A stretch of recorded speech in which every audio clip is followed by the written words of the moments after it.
Apakah ramuan Inggris rasa Korea ini bisa membawa Indonesia terbang lebih?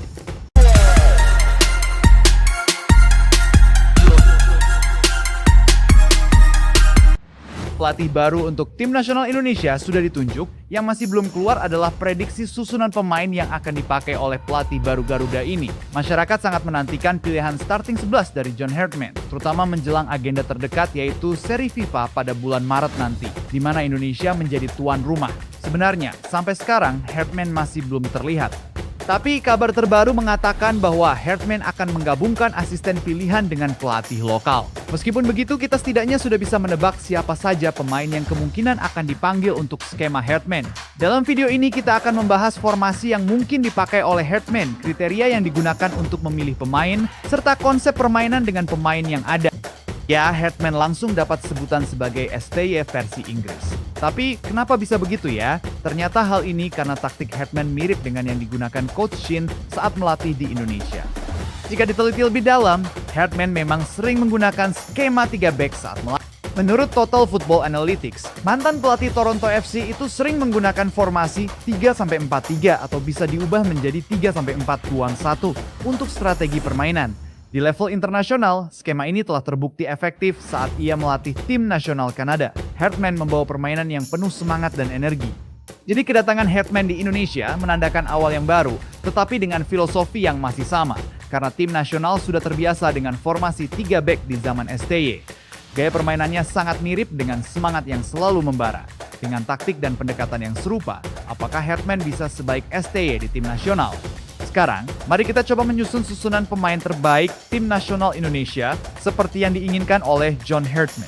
Kali ini, formasi yang digunakan adalah 3-4-2-1 yang dikenal dinamis, agresif, dan mengutamakan disiplin dalam transisi. Sistem ini dianggap cocok dengan kekuatan skuad Indonesia yang memiliki pemain-pemain serba bisa. Lalu, siapa yang akan dipilih Herdman untuk posisi kiper?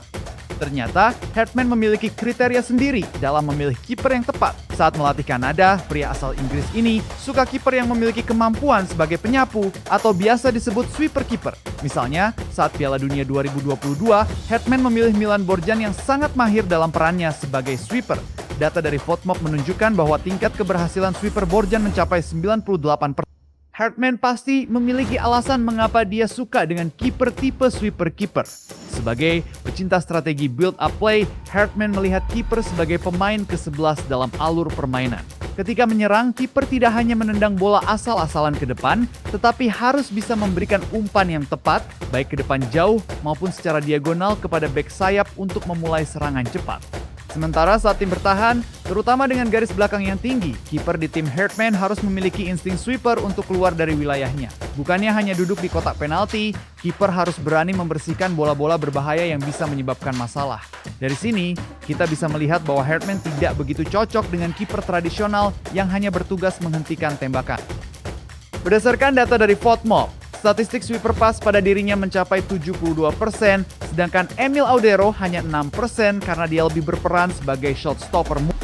Kemudian kita lihat trio yang menjaga pertahanan belakang. Sebagai pelatih yang sangat menjunjung tinggi disiplin di bagian pertahanan, 3 back ini dianggap masih menjadi pilihan yang baik untuk Herdman. Mereka adalah Kevin Dix, Jay Itzes, dan Justin Hubner. Kombinasi ketiganya memberikan keseimbangan yang tepat antara kekuatan fisik, penguasaan bola udara, dan kemampuan membangun serangan dari belakang. Bang Jay memiliki tubuh yang kuat tapi tetap bisa mengendalikan situasi dengan baik. Dengan postur tubuhnya yang tinggi, Itzes sangat dominan saat bertanding. Ini memberi rasa tenang kepada Marten Paes sebagai penjaga gawang. Karena bek yang menjadi incaran AC Milan itu tahu bahwa dia harus menghalau bola sebelum itu berbahaya bagi Paes. Dan yang membuat saya makin suka padanya, Itzes sangat mengerti kapan saat yang tepat untuk maju atau mundur. Kemampuan ini membuatnya jarang melakukan tackle yang sembrono. El Preman yang sering bertindak cepat mirip dengan cara bertahan Herdman yang aktif. Gaya bertahan Hubner yang sering melakukan intercept dan memberikan tekanan fisik bisa mengganggu ritme lawan. Ini sangat sesuai dengan pertahanan tinggi yang diterapkan Herdman di mana back harus berani bertanding 1 lawan 1. Selain itu, calon ayah sambung kamari itu terlihat berani menguasai bola dan mengalihkan perhatian lawan dengan umpan yang menuju ke depan. Oleh karena itu, Herdman akan sangat diuntungkan dengan kehadiran Sandy Walsh dan Calvin Verdong. Kombinasi kedua pemain ini menciptakan 2 bek sayap yang sangat berbahaya dan saling mendukung. Verdong dan Sandy memiliki fungsi yang sedikit berbeda untuk mengecoh pertahanan lawan. Jadi ketika Verdong menguasai bola, Sandy seringkali muncul di tiang jauh sebagai sasaran umpan.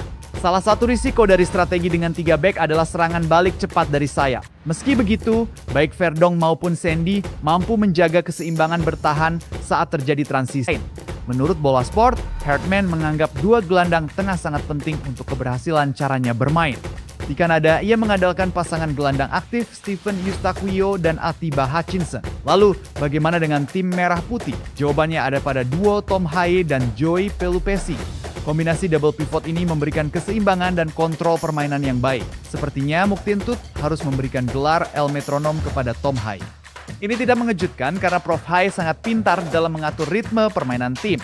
Pemain dari Maung Bandung itu lebih leluasa mencari ruang dibanding Joy. Haye mengambil bola dari Itzes atau Dix dan mengoper ke depan, biasanya dengan umpan vertikal atau diagonal untuk mengubah arah serangan dengan cepat.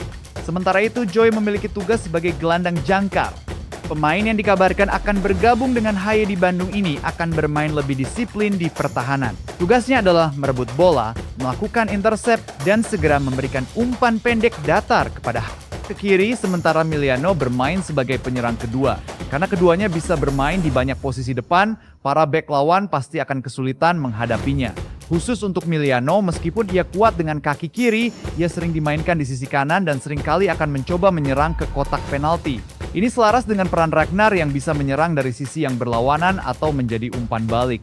Jika Ragnar dan Miliano mirip dengan Alphonso Davies dan Kyle Larin di timnas Kanada, siapa yang mirip dengan Jonathan David dari timnas Garuda?